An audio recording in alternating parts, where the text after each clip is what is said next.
Hello, everybody. Welcome again to Diego Knows. I am Diego, and today, of course, we're going to talk about Sex and the City because we're going to get through this goddamn show no matter what. We're going to go over every single episode here. I'm going to review every single goddamn episode here. And I'm going to give you a straight man's point of view because that's what I do here, okay? I don't BS here. I tell you the honest to God truth, all right? I'm going to tell you the stuff that your ladies, if you're watching this, okay, your boyfriends didn't tell you this, your husbands didn't tell you this, your dads didn't tell you this, okay? But somewhere in the back of your mind, you knew that this was true. You just didn't want to go there. Well, guess what? I'm going to take you there today. Oh, yeah, we're going there. We're totally going to go there. And guys, if you're watching this, don't watch this with your girlfriend or your wife. Don't go watch this separately because she's just going to look at you, man. Like, what the fuck is he talking about? And you're going to have to come up with something on the spot. And I don't want to put you on that spot, all right? So don't watch it with her, okay? Ladies, watch this stuff like, yeah, same thing, all right? I'm going to tell you the truth, okay? The show's very popular. I'm a big fan of Sex and the City. I've watched every single episode, all 94 episodes, both movies, and I watched that piece of shit show and Just Like Crap. I've already reviewed it. It's on this channel if you want to see it. Okay, but I've watched every episode. And I love the show. I thought the show was great. Okay, I was addicted to it. I was watching like crazy. I was a younger man back then, but I was around when it first came out. So I've been watching it since the beginning, mostly since the beginning. You know, I lived in Chicago at the time. I was younger. I was in my 20s, going to school, working. You know. And I lived in a big city. I lived in Chicago. I went to parties. You know, I dated lots of women. You know, hotels, events. You know, conventions, nightclubs. You know, restaurants. You know, taverns. You know, I did a lot of nightlife. Okay, I hung out with a lot of concierges, a lot of party people. Okay, so you know, and I knew a lot of women, a lot of beautiful women. We're all actors. You know, or doing musical theater, or trying to get our headshots done and modeling and acting and all that kind of shit. You know, everybody I fucking worked with was wanted to be the next goddamn Tom Cruise or shit. You know, or the next Julia Roberts. Unbelievable. But anyway, that's what it was. Okay, so that's the kind of people I hung out with. You know, and so I was very familiar with this lifestyle. Now I was younger than the women on the show. Okay, I was younger than them. Okay, they were in their 30s. I was in my 20s. Okay, but the stuff that they were coming across, you know, during their dates and their adventures in the city was the same shit that I was going through. Okay, because I lived in a big city too. I'm from Chicago. I was born there. I knew my way around Chicago very well. I knew where everything was in Chicago. Okay, so I could relate to a lot to what the girls are going through. Okay, the only difference is the age. Okay, they were in their 30s and 40s, and I was in my 20s. But other than that, everything else was pretty good, and they did a really good job with it. The only problem I had was the way the straight men were being portrayed on the show. I did not agree with it. Okay, the show was written by gay guys. It was written by lesbians and feminists. Okay, based on a bunch of articles written by a feminist. You know, Candace Bushel, CB, Carrie Brooks, Candace Bushel. Okay, and she basically fucked everybody in New York that she could. You know, and she wrote columns about it, and she used pseudonyms, okay? She invented the character of Carrie Brooks because she knew that her fucking mom was reading her column in the newspaper, and she didn't want her mom to think bad about her, so she invented the fictional character of Carrie Brooks, okay, so that she could write about her exploits, and her mom would be none the wiser, okay? Yeah, exactly. See? You see how this show got started? All right. So anyway, so she made a shitload of money. She sold it to HBO. They put it on there. They're depicting sex and all that kind of stuff, which was kind of cool. But I didn't like the way the straight guys were being portrayed. They didn't get that right, okay? I don't think anybody involved in the creative process of the show understood what a straight man really was, what we think about. You know, they had ideas about it. Like, they've probably seen, you know, maybe they watched one Rambo movie and they're like, okay, now I know what straight guys are like, okay? But it's not that simple, okay? These are cartoon characters of the straight guys. These are not realistic people, okay? Now, every once in a while, they did get it right. When they get it right, I'm going to point that out here, okay? Otherwise, I'm going to try to figure out what these guys on the show were thinking when they did what they did, why they might have done it, you know, how I would have done it if that had been me. What they do that's totally bullshit and what they do that's actually correct, okay? So sometimes they do get it right when they do. I'm gonna put it here. But the rest of it, if it's bullshit, I'm gonna tell you right now it's fucking bullshit, okay? If you think you're gonna understand men, you think that watching every fucking episode of this show is gonna give you a fucking PhD on what men think when they're dating, you're full of fucking shit, okay? These are not realistic men. Okay, not at all, okay? Not at all right? So I'm gonna bust your fucking bubble, ladies, okay? I know that we live in a society that tells you that men are all pieces of shit and that women are all empowered and strong and they don't need a man. You listen to any fucking pop music lyrics from any pop song, you know, they're fucking tell you that shit. That's all bullshit. That's all bullshit, okay? Whatever you think the world really is not gonna match with reality. Reality is a lot more deeper than any fucking pop song lyrics you might have heard, okay? So I'm just gonna give you a heads up, all right. So let's dive in. This is actually part 2. I've already posted the review of this episode, part 1. Already posted it yesterday. So today I'm going to post part 2. Okay, so we're going in the middle. We're starting off in the middle of the episode, okay? The episode we're talking about today is Season 4, Episode 10. Season 4, Episode 10. The title of this episode is Bells of the Balls. Okay, so we're talking about women and testicles. Okay, that's basically the topic for this episode, okay? So a lot of shit going on here, okay? A lot of shit going on, all right? So let's go back where we left off. Okay, so when we left off, Samantha Jones, she's trying to get a PR job at a hotel, okay? And she met the general manager of the hotel. His name is Richard Wright, get it, Dick Wright, played by James Remar, the famous actor, James Remar, character actor, okay? He's got that deep voice, okay? So anyway, so you know that she's gonna end up fucking him, all right? And he's basically confident and arrogant and shit, you know, people are used to doing what he says, okay? So, but Samantha's not gonna have any of that. She finds out that he doesn't want to hire her because she's a woman. Ooh, you can never do that on this show.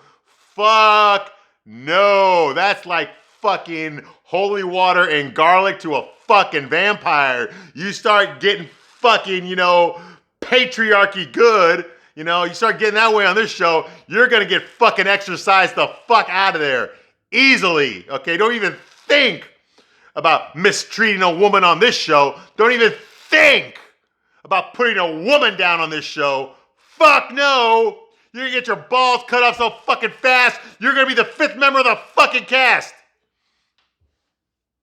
But it's okay if girls do it. That's fine. Okay, that's empowering. That's feminism. Deal with it. Yeah. Okay. Anyway, so that's going on here. See, that's why I got my channel. That's why this channel exists. To give you more balanced. Okay, I'm giving you a point of view that you didn't get. That's what I'm here for. I'm going to give you that point of view that you did not get it. I'm giving it to you right now, okay? Let's see if you can handle it. All right, so here we go. So that's happening. Samantha Jones pissed off. She says she's going to show him up. She's going to go back there because she didn't get the job. She's going to go back there and I guess convince him to give her the job, all right? Because she rolls that way. Okay, Charlotte and Trey are kind of fighting right now because she wants him to get his sperm tested at a urologist center to see if his sperm is good because they're trying to have a kid. They've been trying for 3 months. She still can't get pregnant. He can get hard on again because he couldn't get a hard on last season, but now he can get hard ons all the time. But they can't get pregnant for whatever reason. Okay, so she wants him to take it. He took offense to it. How dare you say there's something wrong with me? You know, in there because he's a fucking little kid. All right, so that's what's going on with them. Meanwhile, what else we got here? Okay, Miranda and her ex-boyfriend Steve. He just had his testicle removed last episode. He had cancer of the nuts. You know, nuttiest scolitis is what they call it. And he had one of his testicles removed. And so now he's got an empty nut sack. And he considering getting a fake nut put in there. That way it looks like he has 2 testicles instead of just one. He's very self-conscious about it. Miranda is his ex-girlfriend. They broke up a long time ago. She kicked him out a long time ago. But they're still friends. So she's trying to give him advice, you know, in her bitchy fucking, you know, emasculating way. You know, how he's a fucking stupid ass piece of shit. You know, he can't fucking do anything right.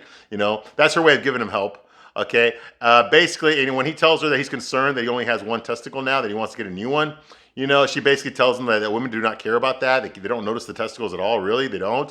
I don't think that's true, you know, especially if you're 69. Yeah, I went there, okay? So I don't think that's true at all, okay? But anyway, she says, like, the only thing women really care about are your arms, your eyes, and the size of your cock! Yeah. So, well, that makes Steve feel better, okay? I guess it does. It actually doesn't. We'll give it to that later, though. Okay, we're not to that part yet. Okay. Okay. Meanwhile, the main story here going on is Big. Big and Aiden. There's a love triangle going on here. Well, it's not really a love triangle. Okay. But what do you call it? Big is Carrie's ex-boyfriend. They were together a couple of times actually. Even when he was married, they were still together. Even when she had a boyfriend. They were still together. Okay, so yeah, she was totally fucking around with her boyfriend. He was cheating on his wife. Okay, well, him and his wife are divorced now. And Carrie went back to her boyfriend. I guess he forgave her. Yeah, because that would happen in real life, you know. But he forgave her, and they got back together. And she swore she'll never cheat on him again. Blah blah. So what do you do after you promise your boyfriend you will never fuck that guy again? You start hanging out with him behind your boyfriend's back. Okay, just not having sex, so it's okay. You know, they can still go have romantic dinners together and shit. That's fine. They can still talk on the phone privately. That's fine. Okay, but as long as they don't fuck, then it's really not cheating. Okay, yeah, exactly. So anyway, that's what she's been doing. But fine, she don't want to do that anymore. Okay, because he keeps calling the fucking apartment, her apartment, every time her boyfriend's there, and he's starting to get fucking pissed off. Of course, he doesn't think she's cheating on him again because no normal guy would ever think that. But it is pissing him off. So anyway, apparently he moved on too. He's dating a movie star now named, I don't know what the fuck her name is, Willow Summers. Yeah, really, really nice name, right? Anyway, and she just basically dumped him, okay? And he's stressing out about it. She's a movie star. He's a multi-millionaire, but she's a movie star, famous celebrity, okay? She dates billionaires, okay? So she's actually above him on the sexual market value, okay? And so he realizes that she played him, okay? That she just used him for fucking sex, you know, and didn't take his feelings into account at all. She seduced him with her fucking cigarettes and her eye compliments, you know, and her fucking Billy Joel music, you know? And he couldn't resist. And he couldn't help falling in love with her, with one of the most famous women in the whole world. And now she won't return his calls. He's used all 5 of her numbers, and she hasn't responded back to any of them. So you see, she can always reach him, but he can never reach her. That's right. Didn't see that coming. Big sure as fuck didn't see that coming. He's used to women eating out of the palm of his hands. Not this time. The player got played. Hey, by the way, if you ever want to see a really good movie about a player getting played, yes, ladies, this one's for you. It's called Boomerang with Eddie Murphy back from the early 90s. Holy shit. The soundtrack alone is worth watching, okay? But yeah, Eddie Murphy basically playing himself. You know, Robin Givens, Halle Berry, Chris Rock. You know, it was really good. David Alan Grier, it was really, really good, man. I love the soundtrack. It's the first time I ever heard Tony Braxton sing in my life. Love should have brought you home last night. Okay, anyway, we're not talking about that. But it's a really good movie. It's a really good movie. You should really watch that movie, okay? That's about a player that gets played, okay? And I love that movie. But anyway, we're not talking about that movie. We're talking about this show, okay? So yeah, so he's a player. He got played, okay? And according to him, he cries to Carrie about it. And he cries to Carrie about it because I think deep down inside, he understands that because he is so above Carrie, Carrie won't find anything wrong with him, really. Not really, okay? There's things she doesn't like about him, but it's nothing that can't be overcome, okay? I think that's why she fell in love with Big, because he's above her, but at the same time, you know, the things that she's insecure about are just how he feels about her. Nothing really wrong with him, okay? Whereas Big knows what his faults are, especially when he dates a higher value woman, but Carrie accepts him for his faults. He can break down in front of her. He doesn't do it very often, thank God. Thank God for us, because then I wouldn't like him, all right? But he's breaking down right now, and Carrie feels sorry. She doesn't see that as a bad thing for him, per se. That doesn't make him unattractive to her. Most women it would, but because he's so above her, she can't find anything wrong with him. You see what I mean? She doesn't see the wrong in him because he is so high above her. Aiden is more closer to her level, although I think he's a little bit above her. Just his character, you know, and his and his enthusiasm for what he does. Like, he's always fixing things around the place. He's always building things. You know, he does a lot more. What the fuck does Carrie do? She fucking writes on her laptop about the stories that her friends tell her, okay, and she fucking shops. That's fucking it, okay? That's the whole spectrum of her accomplishments, okay? Whereas Aiden, he builds log cabins, you know, he redoes the floors, he builds furniture, you know, he installs heaters, you know? this guy can fucking, he's a jack of all trades. He's a fucking Bob Vila, okay? And he loves what he does, okay? He fucking built a fucking, a bar for Steve. They're partners in a bar, you know? So he built all the furniture in there, you know? That's the kind of person he is. That's how dedicated he is to what he does, you know? And Carrie's nowhere near that dedicated to anything, not even her fucking column, okay? So she's more dedicated to shopping and fucking, okay? So yeah, so in a sense, Aiden's above Carrie too, but Carrie doesn't treat him like he's above her. She treats him like he's below her because he's so naive and trusting, and we both and Carrie acts naive and trusting, but she really doesn't do naive and trusting, okay? She's very neurotic. She's always thinking about her feelings, not anybody else's, all right? I know she's the main character. I know we love her. I know we're following, this whole show is about her adventures, okay? But she has her flaws, and some of them she's not aware of, okay? Okay, so anyway.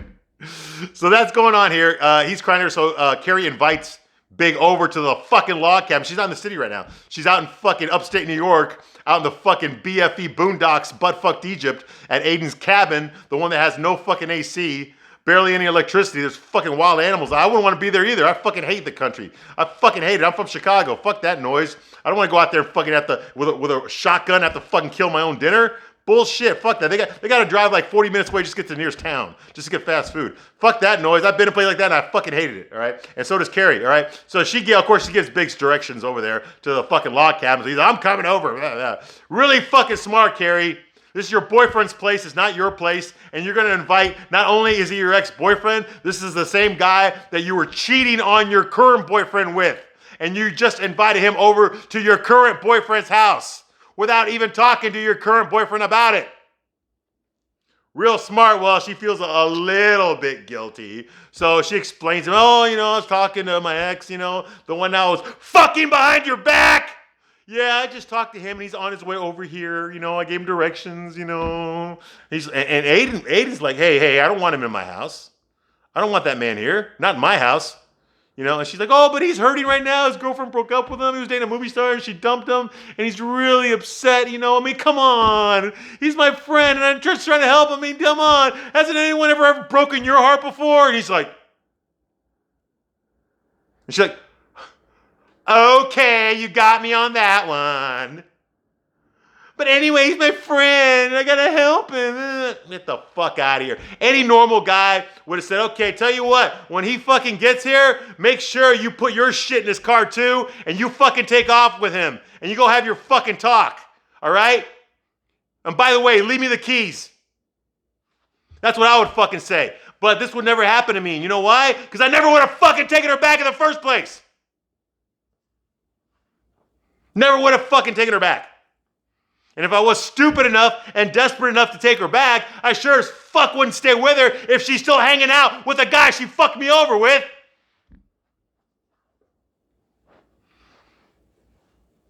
But I guess he does, because he's a fucking idiot.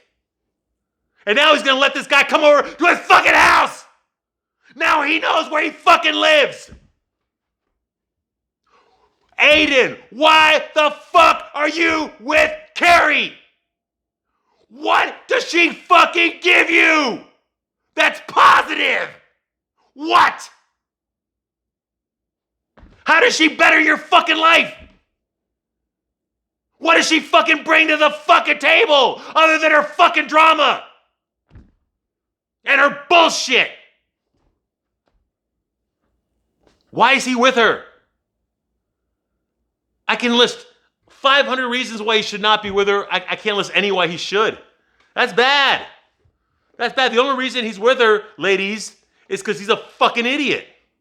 He's stupid. He's trustworthy. He had a fucking single mom that told him this is what you need to be in order for a woman to fall in love with you. And that's what he did. And every fucking woman fucked him over. Because that is what happens in real life to guys like this. And rather than fucking set some fucking boundaries, because guess what, ladies? Men, we have boundaries too. We have things that we don't want you to do too that are going to be deal breakers. And fucking around with us is probably going to be high on that list. So is hanging out with the guy you fucked around on us with. That's probably going to be up there too. And invite him over to my own fucking house is probably going to be on that fucking list too. But not for Aiden. Oh, he acts a little bit mad, but he's not really mad. He's fucking Will Smith. Come on, get the fuck out of here. This is some bullshit. Unfortunately, I do know guys like this. I do know guys that have forgiven I've done it myself. Okay, so I'm not fucking clean, but I was in my 20s. Okay, I wasn't in my fucking 30s and 40s like these people are. Okay, and when you do shit like that, dude, you can't have any self-respect. I mean, Aiden doesn't even respect himself. Okay, why would you want to be with a woman that treats you this way? If you really do like her that much, despite what she did, then stay friends with her. Stay friends with her. Hang out with her. Hell, have sex with her every once in a while if you want to, but don't fucking put a ring on it. Don't fucking try to romance her. Don't take her to your fucking cabin. That place is special to you. She doesn't deserve to go there. Okay? Take her to fucking McDonald's. That's what she deserves. Don't fucking do this shit. He's acting like the charming, understanding, caring boyfriend. And dude, man, you got sucker written all fucking over you, man. Why is it you have no male friends except for Steve? I'll tell you why. Because guys don't want to hang out with a fucking beta male. They don't. We don't like hanging out with guys that fucking are always getting cheated on by their girlfriends. Because it's their own fucking doing, dude. If you don't fucking set boundaries, there's no place that someone can't walk on you. And he has no boundaries. God damn it, dude. Grow a pair of fucking nuts. He says that, he tells Carrie, hey, you know what? Big's got some balls to come over here. No, you have no balls because you're letting him.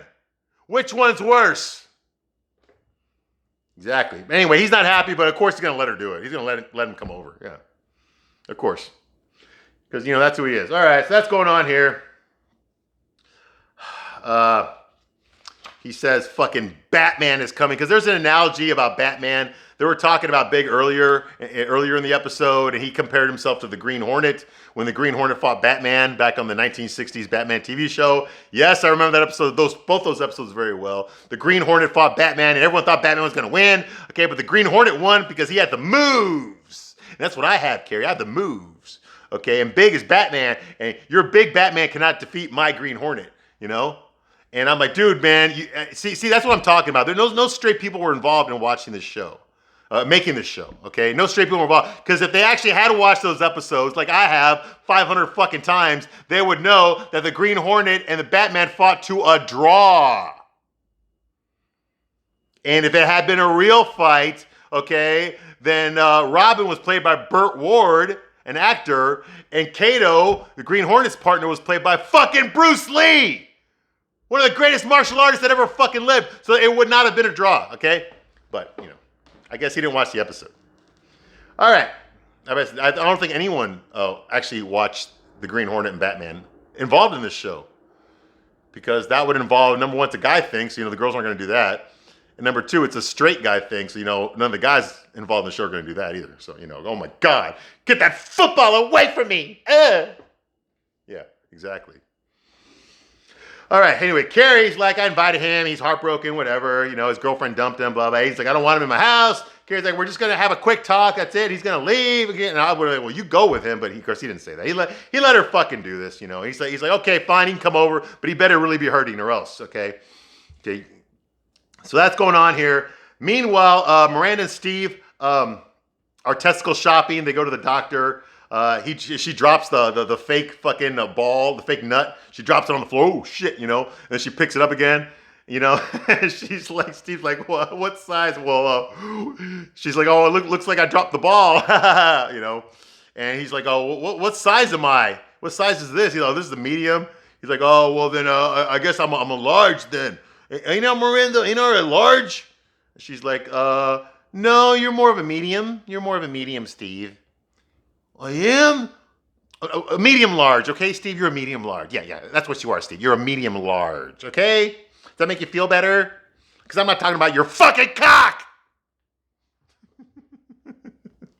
Yes. That's what they do there on the show. Okay. Anyway, so that's going on here. The doctor says that the whole procedure of putting in a fake nut is experimental, but it's very safe. Miranda says, like, that's what they said about the fucking Pinto. So he decides not to do it. It's not worth it. It's not worth getting cut open just to have a fake fucking nut that's there for cosmetic purposes only. Yeah. Can you imagine that for a second? A woman convinces a man not to have cosmetic surgery because it will be useless and pointless. Okay? It would only be for his vanity. Yes. That actually fucking happened in this episode. Call Ripley. All right. Trey's having a problem getting hard again. He's at another urologist, not the same one that Steve's at. He's at a different one. Okay, and he's got the cup in his hands. He's got his pants down, sitting in the doctor's office, and he needs to jerk off into the fucking cup, and he can't get hard.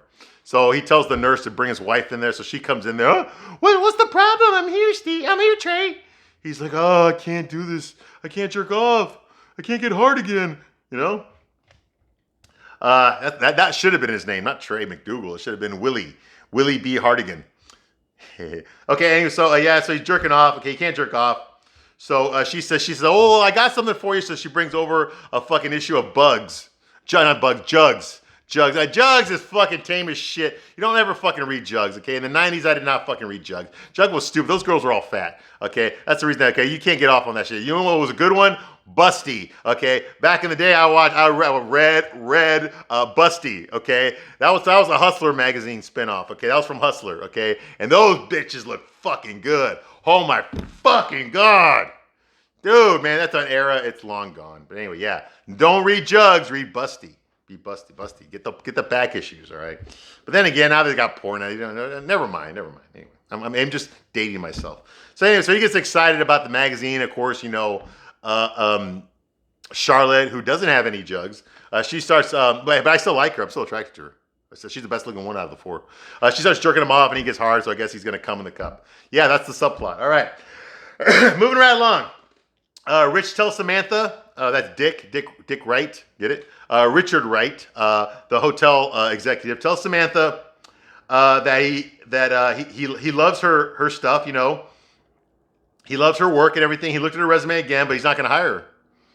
I'm not going to hire her. I'm not going to hire you. Everything looks good here, but I am not going to hire you. And she's expecting, it's because I'm a woman. You sexist piece of shit. That's what she thinks he's going to say. And that's not what he says. He's like, well, you slept with my architect. And that was true. That's how she got the interview. But she talked to the architect that she fucked. She didn't remember his name or anything, but, she remembered that she fucked him. That's how she got the interview with this guy. And she's like, that was 100 years ago. How does that affect your business? He's like, I think the real question you need to ask Mrs. Jones is, does your personal life affect your business? And Samantha's like, if I was a guy, you'd be shaking my hand, pouring me a scotch, and giving me a key to the executive room. And she walks out of there, right? She got moxie, right? Anyway, so a man with such innovative vision can be. She says, like, I don't see how a man with such innovative vision can be so short-sighted. Yeah, and she walks out of there, yeah. Okay, she walks out of there all bitch, and she's trying not to cry. Now, this is where I got a little emotional here. Okay, she's walking away. Earlier in the episode, she told the girls that she never cries. And she never cries at work. And you can tell that she's walking away from this guy, that she's trying not to cry, but the tears are coming, so she's hoping the elevator door will open quick enough so that nobody sees her cry, because she's starting to cry and she can't stop herself, okay? It's kind of sad, and I don't think it has to do with sexism. I really don't. He's not sexist at all. I don't think he is. We got to watch the further episodes to find out. But I think the real problem here is that her past. I think, Samantha's past. She always talks good about all the guys that she fucks. She's fucked a lot of guys, all right? She's proud of it. She wears like a badge of honor. She considers herself an expert on sex. Like she invented the orgasm. There was never a female orgasm until Samantha was born. She acts that way. She's always giving the other girls advice on their sex lives and shit, whether they ask for it or not. Okay, so she considers herself like, an expert when it comes to these things, all right? But when she applies these things to her professional life, there is kind of a crossover there, There is a stigma attached to women like this, okay? There's a good reason for it, all right? Guys don't want to be, if I had a job, right? Like in Hollywood it's different, okay? But here in the real world, if I had a job and I wanted to hire somebody for it, I'm not going to hire somebody that is fucking one of my employees, Because that's clearly that's how they got the job, and that can be proven in a court of law. You don't want to do that, okay? This ain't fucking CNN, okay? Where the head of CNN gets fired because he was fucking his assistant, okay? He's been fucking her ever since they've been married for the past 20 years. They were married to other people. Every time he got a promotion, she went with him. You can't get away. You can get away with that shit in the media, in Hollywood, absolutely, but not in the real world. They frown down on shit like that. And it's not just nepotism, okay? People fuck each other to get a job in real life all the time, okay? But if you know about it, okay, that's not a good thing, okay? No one wants to know about it. You see what I mean? And she's the kind that would. She's the kind that would fuck a client to get a job, all right? And what's that going to say? What's that going to do to the business that she's working on? Exactly. Cause a lot of scandal, cause a lot of bankruptcies, a lot of lost jobs, yeah. A bad reputation, prison, scandal, jail, all sorts of shit. Bankruptcy, yeah, all sorts of shit. So yeah, you don't want to hire somebody like that, all right? Someone who can compromise your business, But anyway, we find out later on, she is crying in the elevator. We find out later on that he decides to hire her because she's got moxie. She's got gumption, you know? She's got balls. Whatever. Okay. And Samantha does have balls. All right. Anyway, so the Batmobile shows up. That's what they call Big's car. He drove himself there. He has a Jaguar. He drives over to the fucking log cabin out in the woods. It's raining like fuck. It's like thunderstorming outside. He will not come inside. Okay, so Carrie goes out there. She puts a shirt over her head. She goes out there, gets in the car with him. He's sitting there listening to Billy Joel, New York State of Mind, and smoking cigarettes and watching Captain Kangaroo. Okay, that's a bad song. Never mind. Okay, so anyway, he's smoking cigarettes in there, and Carrie goes with him to the car. Carrie doesn't smoke anymore. She's got the patch on now, you know, because her boyfriend Aiden does not like smoking. Okay, Carrie goes to the car in the rain. He's listening to New York State of Mind, Billy Joel. Carrie's like, "Why don't you come inside?" He's like, "Hey, you know what, Carrie? Let's just go get a drink." He's obviously depressed. He's very depressed. Okay, he's still depressed about this girl. He's acting like a fucking 13-year-old boy who just got fucking heartbroken, whose girlfriend just dumped him for the fucking the senior fucking football player. Okay, that's what he's acting like right now. All right, and Carrie's like, "Where? Where are we gonna go get a drink? Huh? The lemonade stand? Look around you. There ain't nothing around here. You know." She's like, "Why are you listening to this shit?" He's like, "Turn off the car and come inside." And she tells him that, you know? And Big's like, "Well, is he in there?" And he's talking about her boyfriend, Aiden. He's like, "I can't talk about this in front of him." So he's actually concerned that her boyfriend is gonna fucking make fun of him because his heart is broken over some movie star that dumped him. He's actually afraid of that. Bullshit flag number 1. Well, number 4 right there, okay? No. That is not what he would be thinking, okay? What I would be thinking if I was Big is, oh my God, I'm gonna sit next to this guy when I was fucking his girlfriend the whole time, you know? And now I gotta sit next to him and try to act friendly, okay? This guy probably is gonna fucking stab me when I'm not looking. He's probably gonna pull out a gun and shoot me in the fucking face, okay? But Carrie wants me to go in there and sit down with him, you know? That's what I would be thinking. This guy's probably gonna try to fucking hurt me, you know? But that's not what Big is thinking. That's what a normal guy would think. What Big is thinking is that, oh my God, dude, I don't want this guy to look at me this way when I feel as bad. You know, I don't want to look bad in front of him. What's he going to think about me? That I fucked his girlfriend? No, he's going to think I wear my heart on my sleeve. I'm pathetic. Yeah, right. Okay, so that's what's going on. You know, he's like, I can't talk about this in front of him anyway. So Big starts talking. Okay, they get drunk. He looks at the magazine that Carrie had with his girlfriend Willow Summers on the cover, you know. She's a fake actress, whatever. And he's talking about, oh, this right. It says right here, this article, that's not true. She doesn't like that stuff. This is all bullshit. You know, he's drunk. Give me some. Is there any more wine around here? And they're like, nope, you drank it all. Ah, damn it. So he starts to light up a cigarette. He's like, Aiden, Big, he can't smoke in here. You can't smoke in this log fucking cabin. Okay? So, oh man, she doesn't care about it. He's talking about the movie star that broke up with him. Oh, she doesn't care about anybody. She doesn't care about anybody. She's not special. You know, he's like, we can't smoke. He tries that. Okay, so he tells Aiden. So Carrie tells Aiden, hey, he's too drunk. He can't drive. Not in the rain. Not like this. You know. So Aiden just gets up and walks away out of the room. And Big is like, yo, I can drive back home. I gotta get back to New York. I'm in the New York state of mind. You know, and Carrie's trying to calm him down. Like, come on, you know. And she's like, you're too drunk. You can't drive like this, okay? You're gonna have to crash here, okay? And Aiden comes out with blankets and a pillow because he's a fucking nice guy. And we're like, Carrie, you do not deserve this guy. You do not deserve him at all, okay? He's like, here, sleep on the couch. So that's what they do. They put him on the couch. Meanwhile, Miranda comes back. Miranda's with Steve. They come back to her place because you know what's gonna happen, okay? And after dinner, and Steve basically tells Miranda what's bothering him. She's like, what is it with you, Steve? Why are you acting this way?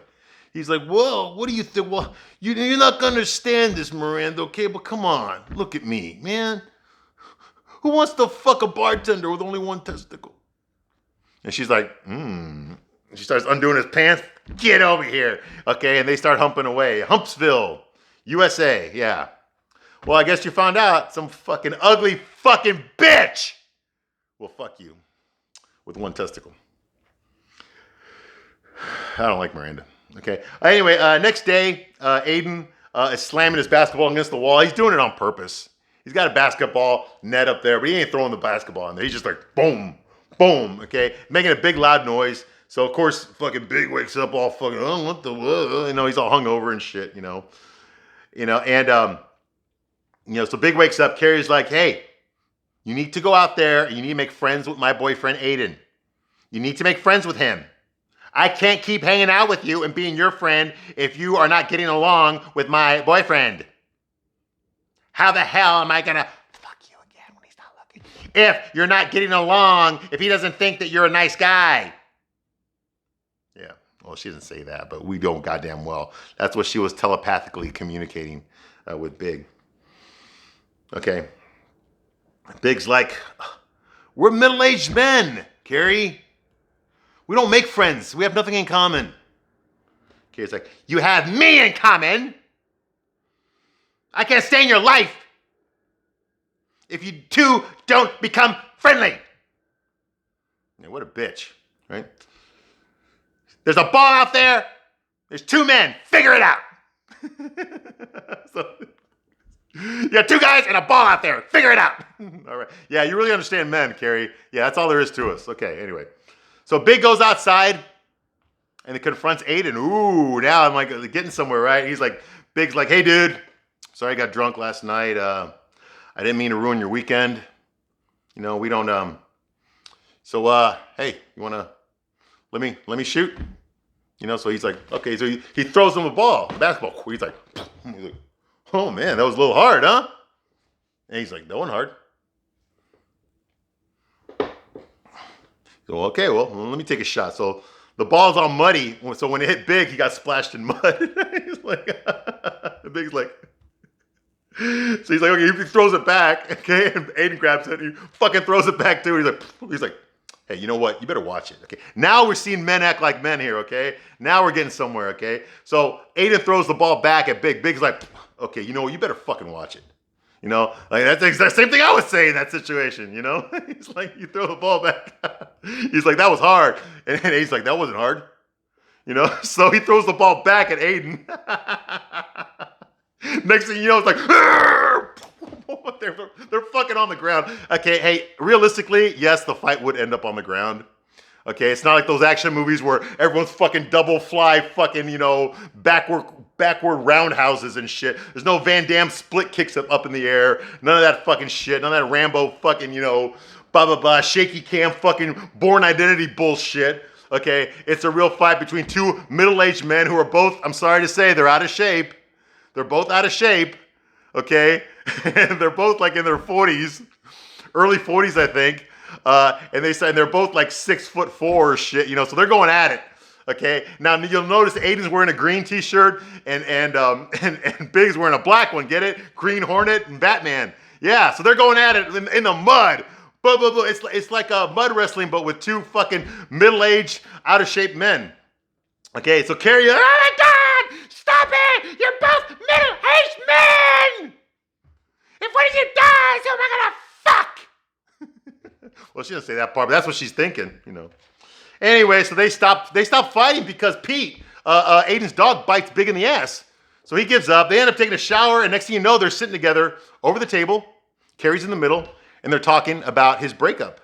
This time they're both sober. They're eating eggs. He's like, you see, Aiden? She can reach me, but I can't reach her. Aiden's like, damn, yeah, that's fucked up, And they bond, which is a pretty good ending. It never happened in fucking real life. Oh, fuck that, dude. If I'm ever friends with a guy that fucked my girlfriend behind my back, trust me, dude, your girlfriend's fucking